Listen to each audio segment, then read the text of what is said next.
നല്ല വെയിലുള്ള സ്ഥലത്ത് നിന്ന് കുറച്ച് തണൽ കിട്ടുമോ എന്ന് നോക്കി നടന്നപ്പോഴാണ് ഈ മനോഹരമായ കാഴ്ച കണ്ടത്.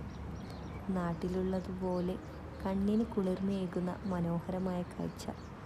ഇത് ഷാർജയിലെ ഒരു പള്ളിയുടെ മുറ്റമാണ്. ഇവിടെ വാഴയും മത്തനും വഴുതിരിങ്ങയും വെണ്ടയും തക്കാളിയും പപ്പായയും മുരിങ്ങയും ഒക്കെ ഈ തോട്ടത്തിൽ കാണാം.